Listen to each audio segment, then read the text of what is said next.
have among us a talented sculptor from France, Margotin1, to be pronounced correctly as Margotin1. She brings to Chandigarh a wonderful exhibition recreating the innocent world of children. I welcome Kristin on behalf of Chandigarh Lalit Kala Academy. Thank you very much. So what is this fascination with the children's world? Why are you so smitten with them? Actually, childhood is one of the themes I've been working on since the beginning, not the only one. And I decided more than 2 years ago to focus more on this theme. Because first I like to bring joy with my artworks, and I think childhood is a theme with intrinsic joy. And second, I like this theme because there are also many levels of understanding in it. So I like to explore this through my work. But you're talking of joy in childhood, but many children do not have a joyful life, especially in India, where there is, despite laws, there is child labor, and otherwise in world over also child abuse is also rampant. So do you think you need to address those issues also with your works? Actually, that's one of the levels of understanding I was mentioning just before. Even though I'm showing joy in all my works, I think this is the ideal image of childhood that I'm showing, and the image, the childhood that all children around the world deserve. So it's not what all children get, unfortunately, but it's what we should aim. Children, by birth, they are joyful. There's no children sad. Society, the world, can make them sad. But even when they live in a very poor environment, I always find moments of joy in the eye of a child. And when there is not this sparkle of joy, the child is dead. So childhood, I think, is very much linked to joy. And that's why I like this theme. You are a mother of 2 children, and obviously they inspire you. But how much of your own childhood reflects in your works? Very much. Very much. I couldn't say the share of my children and the share of my own childhood, but it's obviously both. And also other children that I see. It's not only mine. It's more general than this. One of my work shows a little girl opening a gift. And the way she's sitting is really much the way I was sitting all the time when I was a child. And this work, I like it because it shows all the excitement of the surprise, what's inside the gift. But it's also a metaphor of the gift of life. What life offers you regularly, what are the gifts that maybe you would overlook. And this work for me relates very much with my childhood. Hopscotch also, I was playing hopscotch all the time. And so it's a memory of my own childhood. And the ice cream also is another work that relates very much to my childhood. And ever since you started working on the theme of children, do you think it has made you a better mother, a better person? Yes, you would be surprised, but the more I delve in this theme, the more I understand children and the value of the qualities they have that we should keep in our lives. I knew all this a little bit, but by working, I learn, I understand better, and I improve. And you're talking of the world of children, and yet the medium that you've chosen is bronze, which is a rather difficult medium to tame. So how do you reconcile these two things? Yeah, it's a tough metal, and it's a tough process to get to a long and tough process. That's true. And I quite like, well, in general I like bronze because I like the depth it gives to the characters. It gives also some mystery. I don't know. It's very difficult to explain. It's at the level of the soul, I think. I never found any other material giving this same depth. And to come back to your question, I really like the contrast and the alchemy I get, maybe, by treating very soft theme and expressions and emotions in a tough metal. It makes it maybe more difficult, yes. Gives it another layer, you think? It gives it another layer, yes. But we are living in times when most people are obsessed with abstract expressions and also with complex adult subjects. So how do you place your own works in that paradigm? I'll come back to what I was saying at the beginning, the many levels of understanding. Childhood, and it's one of the things I like in India, it's all kinds of people are coming to the exhibitions. Students in art, very simple people as very educated people, people more trained, with an eye more trained in art. And childhood is accessible. So whether the viewer comes and only leaves with a smile on his face because he's been remembered with nostalgia his old days, or whether he understands the other layers in my work, the gift of life, the qualities of children that we could embody, the more general meaning to it, it doesn't matter. It's what I like in my work, and it's what I like in doing not such intellectual and abstract work. I also appreciate abstract work. I have some at home that I bought, but it's not what I feel like doing, because I like to connect with whoever is interested in having a look at art. And the risk with abstract work is that nobody understands. So what you're saying is that there are different entry levels to your works. Yes. If one wants to look at it at surface level, one can delve deep as well, and you can connect at different levels. Yes. You come from a country where the knowledge of arts is much higher, much heightened than India. So, but what is your impression of the average Indian viewer? It's quite paradoxical compared to France, because yes, you said it, we have a huge tradition of big masters and artists, especially in the 19th and 20th centuries.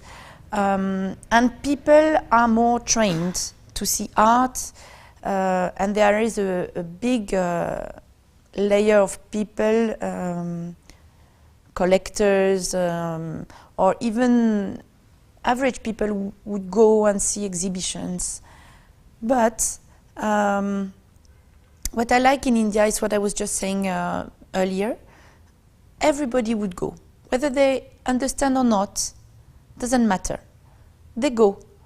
Maybe they are not so educated or so knowledgeable in art, but they will take the piece they can take from the exhibition. So this I really enjoy in India. And there is another thing also. It's I think in India, as in France, that's a common point we have. There is a tradition of sculpture. Even though sculpture is not the art most spread and well known and collected, people would go more for paintings. There is a tradition in sculpture in both countries. True. But how has coming to India changed you as an artist? First, it allowed me, India has been a gift for me, because it allowed me to become an artist full-time. In France, I was working in the corporate world, and I was not able to do my art full-time. And second, when I arrived, of course, like most foreigners, I've been overwhelmed by the country, all the differences, poverty, but not only. I think what struck me most is the poverty along with playfulness, joy.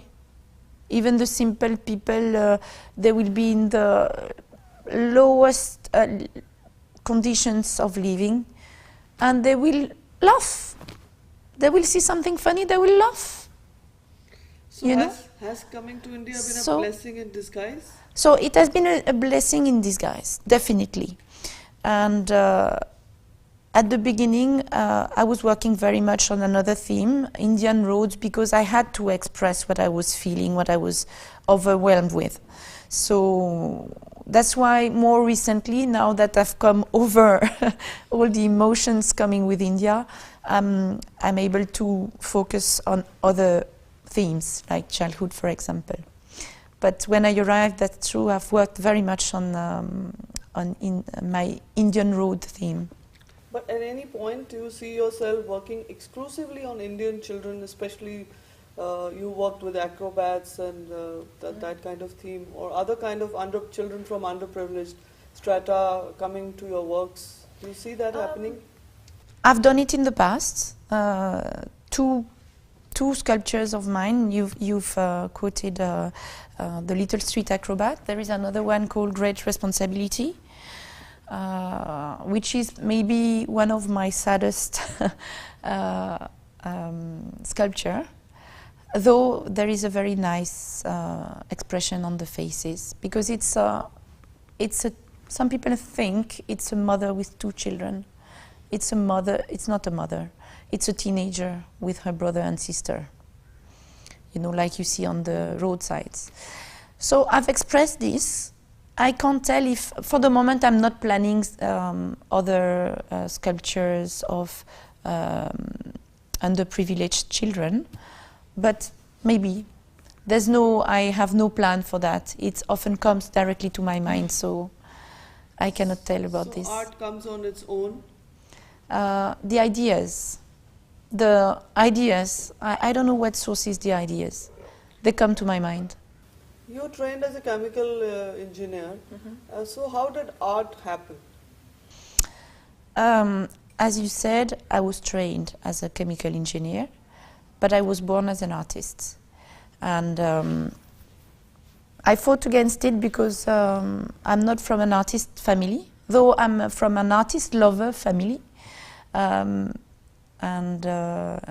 See, I was saying earlier, I played violin from a very early age, and I was painting all the time.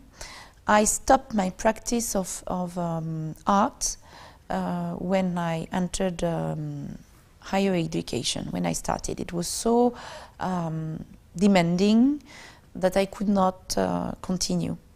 But I've always missed it, and I was very unhappy and not fulfilled being something else than an artist. So that's why I feel now blessed to be able to pursue my passion. And not going to an art school, is that a plus or a minus? At the beginning, it has been a big minus, because I think people, they always ask you, where are you from? What art school are you from? And I felt very embarrassed. Then after a while, thanks to my mother, who reminded me actually something from my childhood I didn't remember at all. I think it's a plus. I've not been put in a box, and I think in this matter it has been a plus. So you mean you don't come with any artistic, any baggage, so to say? It's not only a baggage, it's a box. I think in schools you have strong frameworks, and I'm always thinking out of the box, because I have not been in an art school. And then I understood quickly that I didn't want to be stopped in my creation by technical challenge, or not being at the good level. So very quickly I trained with experts in different fields to reach the level I wanted, so that I'm not stopped because, oh, I want to do that, but I cannot do it. I would like to express this, but I cannot do it. So I trained very intensely by making and remaking and trying and failing also. And this has made me trained, but I completed this training with meeting experts and learning what I needed to learn from them. So I've done my own customized, I would say, training, and still I'm not framed by an art school. So finally I think it's a plus. But what is the biggest challenge of being a sculptor and working in the medium of bronze especially? At the beginning, the biggest challenge was to first find a professional caster, reliable. Then, once I found one, it was to get the quality that I wanted and that I expected. India is very knowledgeable in bronze casting. The only problem is, for me, is that they do as they used to do a century ago, when though the process is very old and known, it has evolved a lot. The techniques, the material used, many things have changed, which have not changed in India.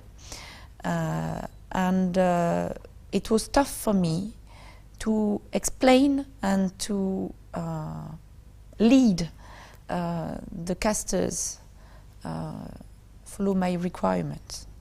And especially since your color palette in bronze is very different. This I was not able to get from India. This is one of the things I went to learn in France, because they don't have the knowledge here. It's not something they do. They could not understand what I was asking for. So I make myself my palette of colors and I apply myself the patinas now. Now I would say I've overcome many technical challenges in the last years, and I'm quite proud of the result we are getting now.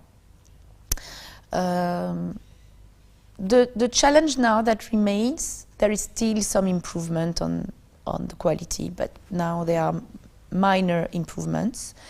So now the challenge that remains for me is that most of the time I make compositions. It's not just one sculpture. And it happens that most of my compositions are always technically challenging. So there is always issues to solve, to tackle. But I like it. I enjoy it for each piece is not only making a sculpture, though it's already tough, but to solve the balance, how we'll associate it with other material, or this is what remains and will always remain, and I enjoy it. So each work presents its own challenge, especially when you have to use some other mediums to go along with it? Most of them. I'm not thinking in terms, I will make something complicated and challenging. No, it happens to be like this. When I want to represent a scene, I want it as natural and realistic as possible. So it happens to be challenging, like everybody is amazed by the technical challenge, particularly in two of my artworks, the blowing bubble and rope jumping. Of course, balancing in the air a sculpture that weighs 50 kg on a rope is challenging. And now also people working with me have learned now to trust me, but at the beginning they were always telling me it's not possible. They were always very skeptical about my ideas. So this is also a success, to have convinced people that yes, when I have an idea, we will go until it's achieved, and yes, it's possible to do it. We will do our best. And you also seem to have a keen eye for detail. Are you a good observer, or is it just the technique that makes it so detailed? Your works are incredibly expressive. Yes, that's one of the characteristics of my works. You're right. I have something with years because when you don't know that you are a certain way. For you, everybody is like this. And I have this combination of 3D global view I envision things, even situations, but at the same time, I see tiny little details. And that's, in my daily life, can bother me, because you see everything when you are like this. But it's an asset for my sculptures, because I have the gross idea. I know what I want to do precisely before it's done. I have the image in my head, in my mind. And then when I'm making it, I pay attention to details, because all the details, it's my belief, contribute to make it stronger. You know, when the hopscotch girl is jumping, it's important for me to have the ribbon there, or lace, I don't know how we call it, whatever, falling a little bit down on the shoulder, because it's the way she is, and naturally it would happen. These kind of details are important. They bring also contemporaneity in the work, I think, because some are wearing Converse shoes, some are wearing shorts, and I think... So would you say art lies in details? Not all art, but my art does also lie in details. And being in India, do you feel like an outsider, or do you now feel very much a part of our socio-cultural milieu?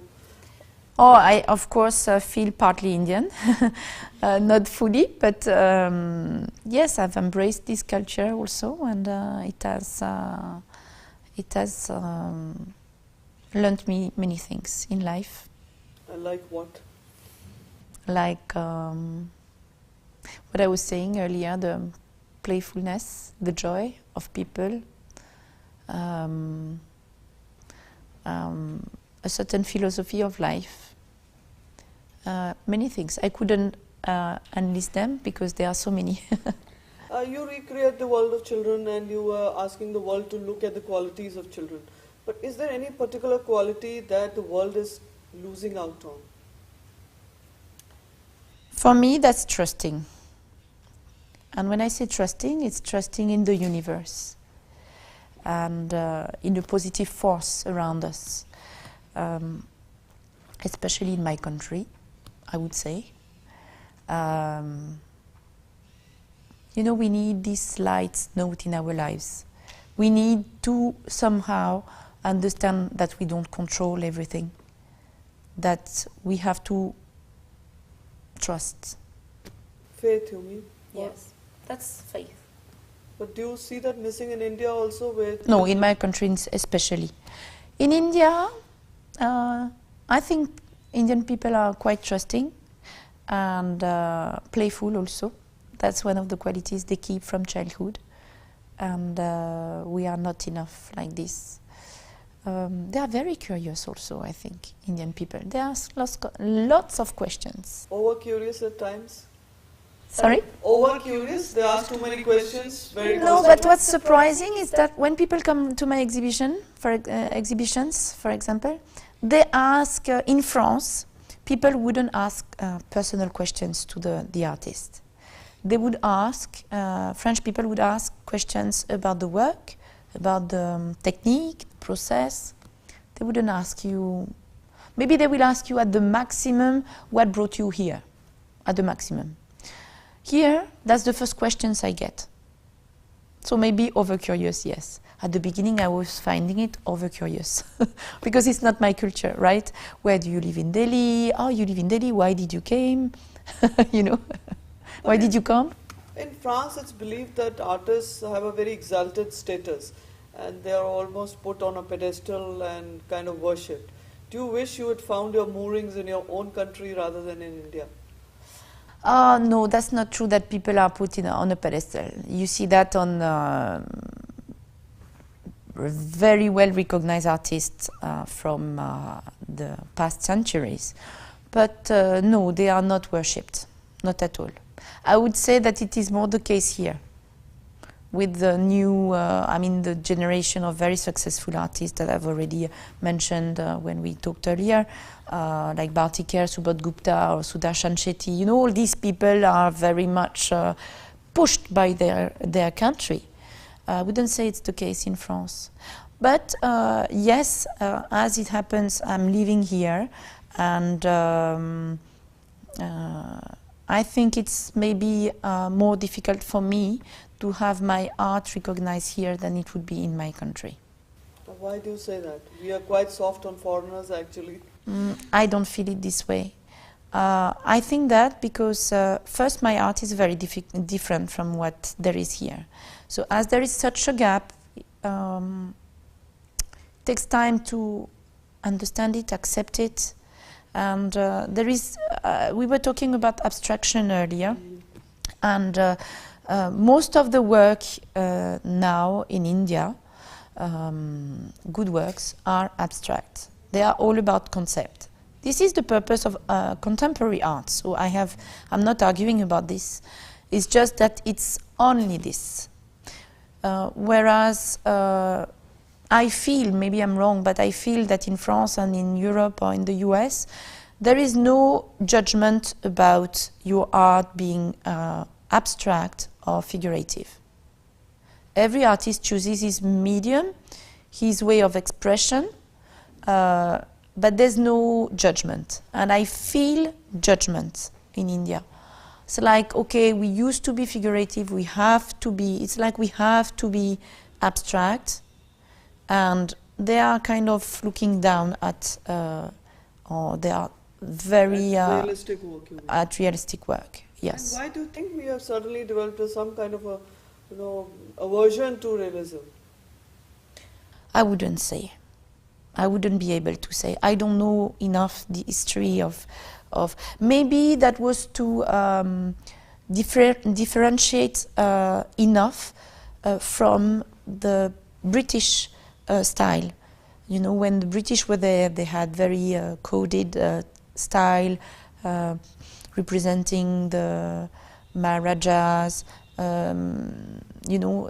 all these royal settings. And they were training Indian artists in their own style. So maybe this aversion is coming from there. And it's just an hypothesis of my side, but I wouldn't be able to exactly say why. But I found this. You think that's a typical Indian trait? The Indian critics tend to view it like that? Critics, public, Though they also appreciate my work, they like it, but it's so different from what's made here that there is a gap. And living in Delhi, which is almost considered as a cultural capital, art capital of India, how does that help you as an artist and shape your sensibilities?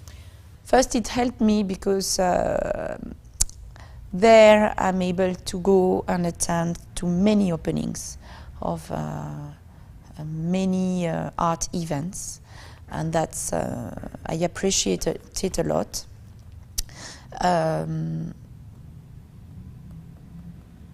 It has also offered me a very good opportunity when I was exhibited at the India Art Fair 2 years ago. But see, I was exhibited by a French gallery, not by an Indian gallery, because there is they are reluctant. I think they are reluctant to either taking on board a foreign artist or adding work which is so different from what is the Indian art today. Are Indian galleries reluctant because buyers are not so forthcoming to buy works of foreign artists? I don't think so, because buyers have bought from me. And the buyers of my art are both Indian and foreigners. I would say it's 50-50. So it's not this, and I wouldn't be able to explain further why they are reluctant, but yes, I've seen this happening. And what is your take on Indian art, and any favorite artists among the Indian fraternity? Of course, I appreciate very much the work of Bhartikar and Subodh Gupta. They are very well known and they are very strong in their expression. There is also an artist, maybe a bit well known, who passed away last year, Mrinalini Mukherjee, and I really liked her work. I really liked it, and I have a regret is that I was not able to meet her before she passed away. And my first love in India, when I arrived, I didn't know Amrita Shergill, and one of the first actions I had when I arrived is to go and visit the NGMA, the National Museum Gallery of Art in Delhi. And I was amazed. I thought, what a master. At that time, they had maybe 4 paintings of her, and I immediately connected to this artist. I really liked, and I even recently bought a portrait of her, of Amrita Shergill, by a young Indian artist, because I really like this artist. So having her somehow in my house. So you're quite an art collector yourself. I am an art collector. I cannot really afford, so I buy only from young artists. And something I like, I don't need a gallery or anybody to tell me this, it will pick up or it will. I'm not doing an investment when I buy art. I buy because I like. I totally connect with the work. I love. I fall in love. I buy. So I've bought here several artworks in India. Now sculptures are increasingly also becoming part of installations. You've also created some mini installations. Do you plan to have a massive installation at any point? I would love it, but then it's a matter of finance. I have many ideas of big installations, but this without a commission is not possible to do it. And so far I never worked towards commission, not because I didn't want to, but because I'm not connected enough for proposing, offering a commission, a project, I mean. But I would love. I have so many ideas. You wouldn't believe my notebooks. So many things. But is it more difficult to sell sculptures? Yes, I think that sculptures, first because it's more costly, but also because it takes space and it's less common. Whatever whatever open to art you are, what I observe is that people would go to painting first, maybe photography, and sculpture comes last. Installation is maybe coming even after. Only corporate organizations would buy installation. So do you think then there should be greater patronage for sculptures, and also maybe the government should step in and there should be more works commissioned for as public art projects? Yes, and because I think that very much 2 years ago, and that's how I connected first with Lalit Kala actually. I didn't, in Delhi, I didn't connect with Lalit Kala for my work initially. I had the project of creating a festival dedicated to sculpture. And I needed a space to do it. I had nothing, no money to start with this. And I wrote a full project, and I went to Lalit Kala with an Indian artist, a friend of mine, because being a foreigner, I didn't even know who to talk to. And I went and I offered them that project. They said yes, they would be interested, but then I followed the project for many months, I think 1.5 years, and then I dropped it because there were too many barriers. It was not coming to a reality. But that was my concern behind it. It was to increase the awareness around sculpture, because I think it's the poor child of art. I really think. Despite a rich heritage in India? Yes, and in France. This and is also you've true. also done some group shows. Yes. How does that work? Do you think there's greater synergy when you come together with other artists? Oh, it's more relaxed. Not all the work is on my shoulders. But it's also competitive? There is some kind of underhand rivalry going on there? Actually, I don't feel this way, because I think in art there's no competition. If you are unique enough, there should not be competition. Because every artist, if his work is unique enough, and when you pass in the street and you see it, you say, oh, it looks like such and such work. then how can it be a competition? But in reality, it happens that people can feel jealous and they place themselves in competition with you. So you have to be very careful when you go for a group exhibition. And have you exhibited in France? No, and I'm working on it actually. I'm working on it because now that's what I would like to do. I would like to expand towards other countries, not only France. I would really love my work to travel. And that's a bit difficult to organize, but that's my next challenge, I would say. And how do you see your future in France, in India, around the world? I would love around the world. But do we get an assurance that India will always be a special place? That's already for sure the case, because I don't know how many more years I will live in India. I came initially for 3 years, and that's almost 7 years I'm here, so I don't know, to be really honest. But India will definitely be part of my heart always, and what I would like is to, because see, working with my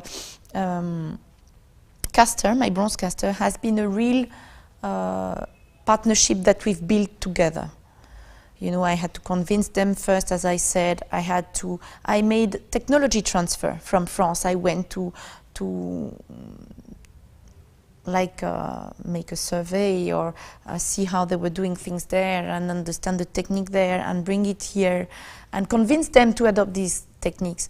So we've built this partnership. It's not a written agreement or anything like this, but it's really, we've built something together. So whether I live permanently in India or if I go somewhere else, I don't know, I would really love to continue working with my Indian caster. And you exhibited in Delhi, now you exhibited in Chandigarh. Do you see any difference in the viewers, or how has your experience been in Chandigarh?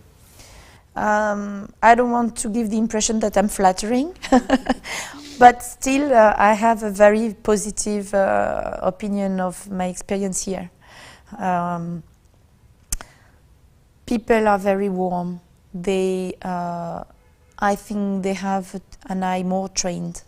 It's paradoxical here again, because in India there is so much to see. In Delhi, there is so much to see.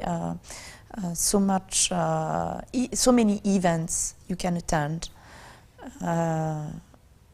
but people are not so trained. They understand better here. They connect better. I don't know why. Maybe because it's an artistic city. I had been sad before coming, so I was looking forward very much to come here because of Le Corbusier, of course, but also people told me, you'll see in Chandigarh people, they like art. I've been said that several times, and it's really what I experienced. And does Chandigarh remind you of your own homeland? Somehow. It's a mix of India and France, actually. And so we would expect to see more of your exhibitions here, more works? Why not? I would be delighted. Okay. Thank you so much, and it has been a pleasure talking to you.